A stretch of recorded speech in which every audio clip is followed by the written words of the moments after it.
7. Add full contact details of you and your dad, and the most touching story will stand a chance of winning amazing prizes for your dad on Father's Day come Sunday the 21st of June 2020. Well, submission has already started, and I think it is not going to end anytime soon, but make sure you do well to submit it. Well, my dad is tough. Father's Day celebration is sponsored by DBES Roofing Sheets, Roof Papa Pathi, Soccer Bets, OD Bitters, Abensio from Ohineba Kasapa, and Prostate 60, Herbal Plus Immune Booster, Adonko Bitters, and Andy's Natural Mineral Water. These are the people who have made it possible for us to, go on this celebration and celebrate the frontline fathers. Also, if you're someone who you believe that you have what it takes to be able to donate a mask, so a coalition of event organizers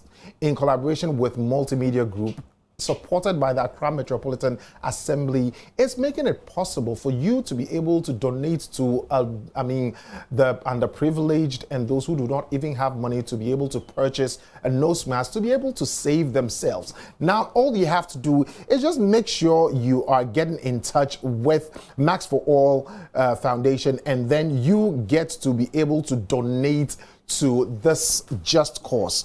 Now, for Mask for All you have to do is you can walk straight to the front desk of Multimedia, or just call them on 0595 851160. That is 05958 51160. Then you also get to donate a mask to the underprivileged and those who cannot buy, so that they can save their lives. Well, welcome to Showbiz Now, and this morning we are looking at the integrity of a journalist. So we are looking at the news that journalists put out today. Is it for information and educational purposes? Is it for just for controversy and to trend? Or is it for the relevance of the job? Now, joining me this morning on Zoom, I have Israel Lai. Yes, you all know Israel Lai, a very known, incredible source of information and news when it comes to news in Ghana. We also have on Zoom Ameyo Deborah, yes, the famous AmeyoDeborah.com, and actor Prince David Osei, who are all joining us on Zoom. Well, good morning, gentlemen. Okay, but Israel, let me start with you first, since it's news. So if you are putting out news, information, what are some of the very rudiments that guide you in putting out your news? Well, first of all, you want to be sure that whatever news you're putting out is credible. Okay. And it being credible means that you've checked and double-checked, and you're sure about where or who's giving you that information. And usually it's supposed to be by observation. You've seen something happen and you're reporting it, or you know something has happened, you've spoken to someone who's telling you that this is what happened. And usually, so if you're reporting, as in you reporting what somebody has told you, you have to report it as such and attribute to the person who says this is it. But so essentially it's about you being sure or doing as much work and checks as possible to ensure that whatever you're putting out is credible. Credibility is key. Okay. Now, these three things, does any of them motivate you? Education and information, controversy and trend, and relevance. Which of these three is a lookout for you, Israel, when you're putting out information and news? For me, I'm enlightening people, and telling people, informing people, so that they would use whatever information I give to them and to improve their lives. They should get better thanks to whatever information I give to them. Of course, there's some bit of it too that has to do with entertainment, but essentially it's never about trending, because no, that's not the case at all for me. Okay. Well, Ameyo, thank you so very much for joining us. And Ameyo, which of these three things is it for you, or does it for you, especially so you who started from blogging and now have moved on to polls? Now, is it for the education and information? Is it to trend and also for controversy, so you have all the clicks? Or is it for the relevance of the space that you are reporting or you're putting out the news on? For me, I think primarily it would be to inform and educate, because that's the space we find ourselves in. we don't think about our news trending, but we think about we look at news that is trending, so that we know that information we are putting out is something that is current. But then we don't put in our minds that we are going to create news so that it trends and then it goes viral. For me, it is like Israel said, it's based on facts, it's based on happenings. And so if something has happened and we want to put it out, first and foremost, it's because it has happened and we feel people want to know. It isn't because we think we want it to trend. Okay. You know, so we don't think of it when we are producing the content from that angle.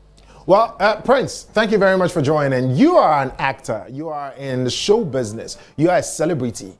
Do you see what Israel and Amel are saying? Do you see that in the journalism and trends and what is going on around, be it both radio, TV, and online? Do you see that in most of the journalists nowadays? That they always want to be informative, they want to give the truth, they want to put the education and information out there. Is that what you see? Well, good morning to your lovely viewers. If we're to talk about journalism as a whole, the main rationale behind journalism is to impact lives positively. Okay. To educate, to inform, and but unfortunately, with regards to online journalism, I would say, if it will suffice, I would say now there are a lot of trending journalists, like trending journalism, if I should put it that way. People just want to put news out there. They don't care if it's from a credible source. They just want to put it out there, go viral, trend. And this they do with regards to prejudice. Let's say somebody doesn't like me, but he has a platform to write. He has a, an online portal or whatever that people follow. The person might choose to use that platform if he or she has been paid, to defame me, to mess me up. Okay. And most often we don't get the opportunity to sue these people because some of these online blogs, you can't even trace them. Do you understand? I get you. So that's the bad aspect of it. But that is not to say we don't have good journalists in Ghana. We don't have journalists that do checks and balance before they put out the story. As Israel rightly said, you check the source. If it's a hearsay, if you got the information from the person, you quote your source. It's from this side. But most of the online stuff we see, you can't even trace the source. Okay. I can wake up right now and say, oh, maybe I don't like Majid. Then I give a blogger some 500 Ghana city. I say, okay, this is what I know about Majid. Put it out there. The blogger will not do the due diligence to investigate, to know if what I'm saying is out of malice or is. Okay, Prince David it's rather unfortunate. I think the line just broke there, but we'll get him back again. Amel, okay, good. You're still on. Okay, so okay, Prince, thank you so very much. Amel, Okay. Amel, you started as a blogger and you have grown and when you see these things and hear this of blogging, how does it make you feel? To be honest, sometimes I see some websites and I'm like, wow, and it shocks me, and I'm worried because, like it or not, people will lump all of us together. So what affects one platform in the minds of people, in every platform, there are people who would just make a sweeping statement and say bloggers are this, bloggers are that, and not look at the individual output of everybody who is having this platform. So it gets very worrying. But as a publisher, what I try to do is to at least give people reason to see us apart from what everybody else is doing. Okay. And especially now that I have a team that also publish onto the website, it's important for me to also bring them to speed and say, look, this is what I stand for. This is the way I want us to work. This is the way I want to work. Every now and then we will slip, but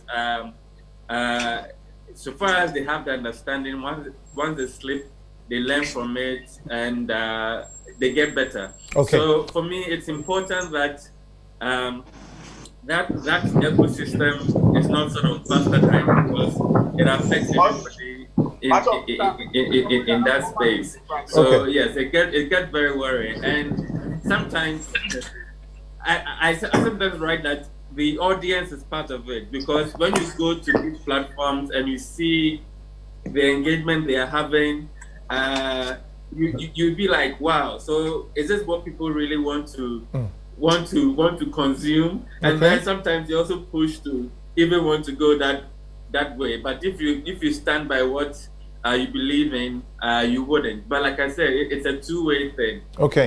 Once the consumers are able to decide and know where to go for the accurate news, then there's some sort of check and balance in the whole system. Okay. Well, Easy, you are a journalist. You're on TV. You're always making sure that the information is being gotten out there. And when you come across such things, I'm sure you've seen a lot of them on TV, on radio, and also on vlogs. Do you think that there should be a sensitization of journalists, both on TV, radio, and online, so that we can curb all these things?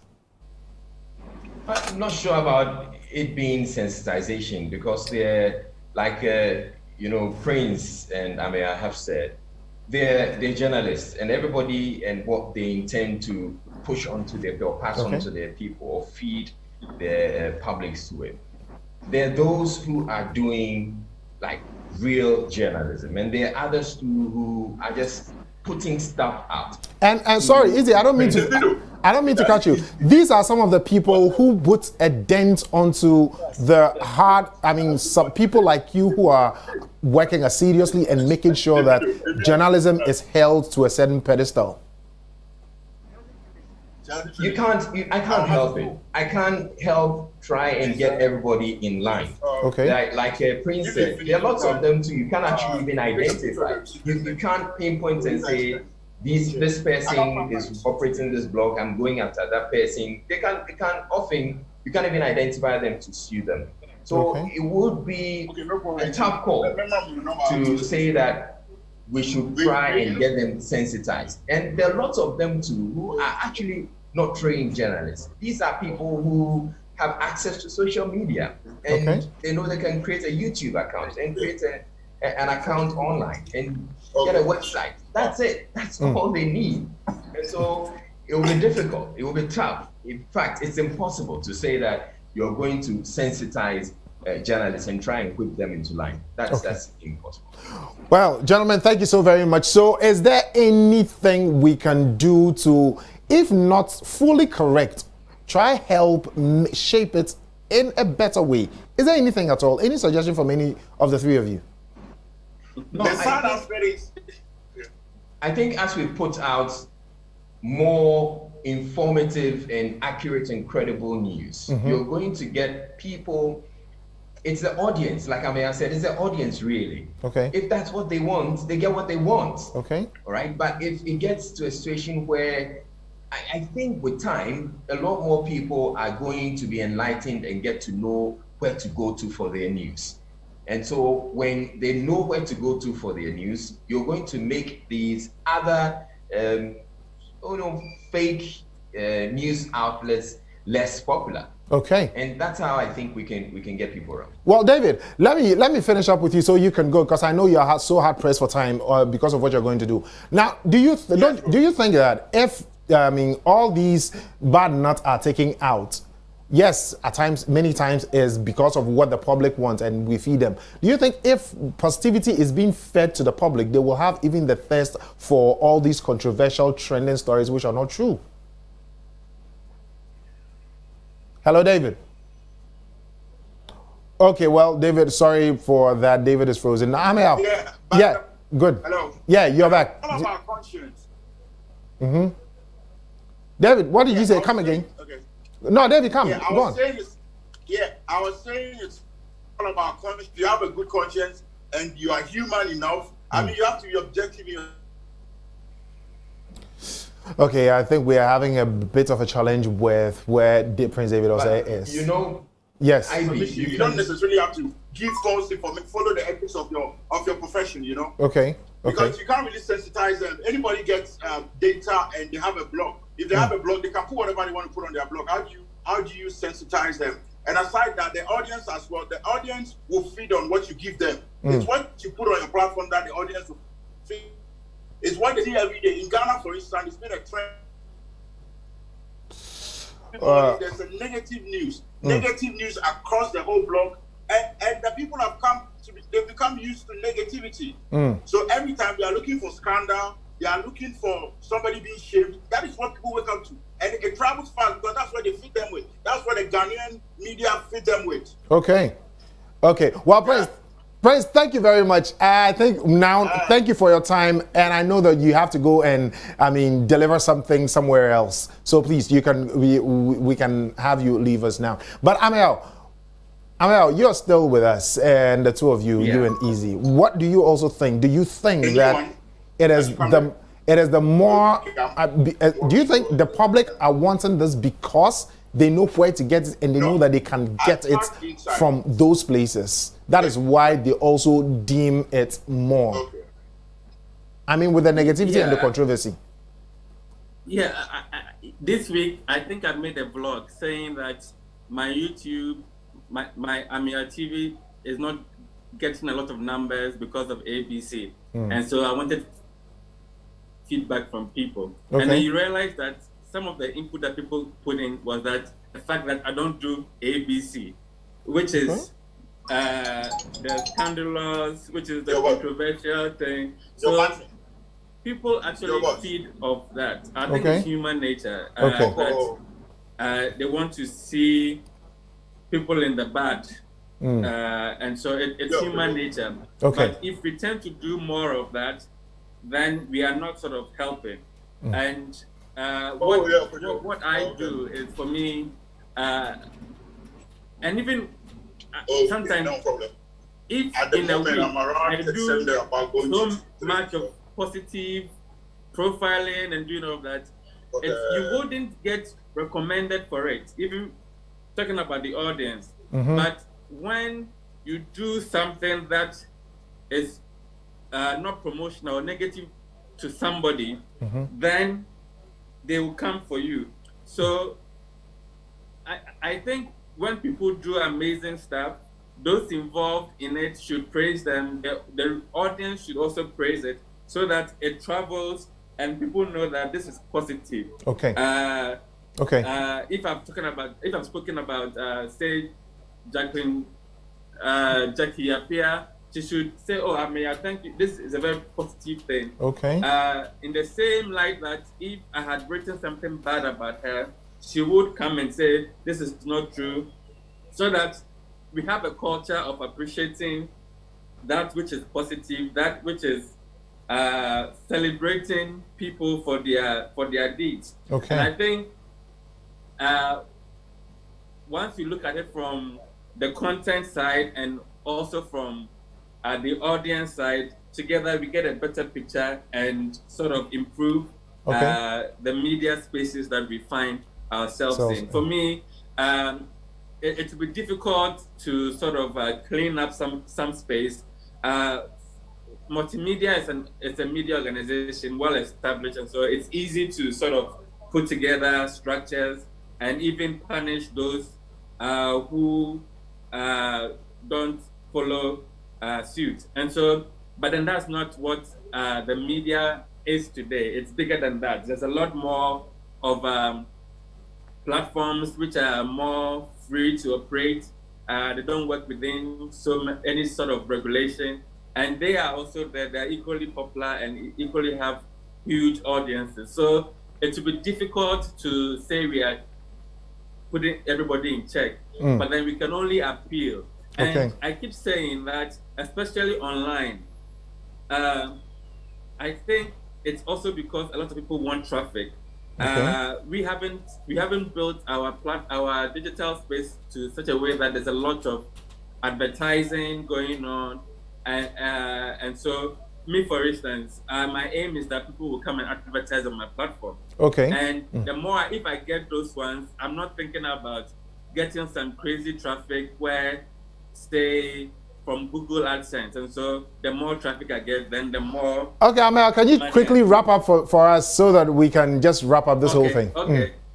So I think also the ecosystem, in terms of advertising and all of that, they also have a role to play. So for instance, if advertisers are only putting adverts on platforms which they see to be legit, it serves as a wake-up call for everybody else and say, well, if you're doing the right thing, maybe advertisers will come, you wouldn't have to chase after traffic, etc. So, yeah, that's what I would say. Well, gentlemen, thank you so very much for your time. Easy and Amel will Prince let me just add something quickly. Yes, quickly. We go. You know, there's this bit about the fact you can't do away with bad news. I mean, bad news, they say in news, they say it bleeds, it leads.